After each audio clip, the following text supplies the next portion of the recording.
জীবনে এই 5টা জিনিস মেনে চলার চেষ্টা করুন। 1. কিছু বলার আগে শোনার চেষ্টা করুন। খরচা করার আগে আয় করুন। 3. কিছু লেখার আগে ভাবুন। 4. এবং জীবনে মরার আগে বাঁচুন। 5. নিজেকে শক্ত করুন। অপমান জিনিসটা পলিথিনের মতন, মাটির নিচে চাপা পড়ে যায় কিন্তু কখনো পচে না। জীবনে ভালো থাকার মূল মন্ত্র হলো বর্তমান অবস্থাকে মেনে নেওয়া।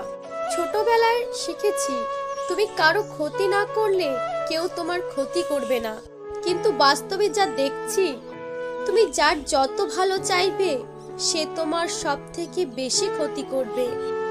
একটা কথা কি জানো তো, আমি বদলে যাইনি, আগের মতনই আছি। পার্থক্য শুধু আগে অন্ধ ছিলাম, এখন দেখতে শিখে গেছি। জীবনে একটা কথা সবসময় মনে রেখো, কারোর ওপর আশা রেখো না। সময়ের সাথে সাথে নিজেকে পরিবর্তন করো।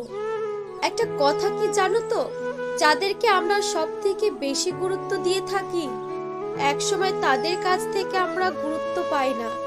একটা কথা কি তুমি জানো, তোমার মৃত্যুর পর যেটা হবে সেটা হলো সবাই এসে জিজ্ঞাসা করবে তোমার লাশ কোথায় আছে। যারা পিছনে আমাদের নামে অনেক নিন্দা করে, আবার সেই মানুষগুলোই আমাদের সামনে এসে আমাদের নামে প্রশংসা করে।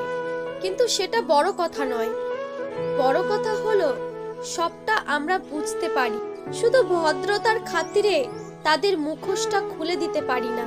জীবনে অনেক ভুল করেছি, আর সবচেয়ে বড় ভুল করেছি কিছু মানুষকে অন্ধের মতো বিশ্বাস করে। তুমি যদি মনে করো তুমি ঠিক, আর তা সত্ত্বেও মানুষ তোমার সমালোচনা করছে, তোমাকে গুরুত্ব দিচ্ছে না, তোমাকে কটু কথা শোনাচ্ছে, তাহলে সেই কথাটাতে কান দিও না।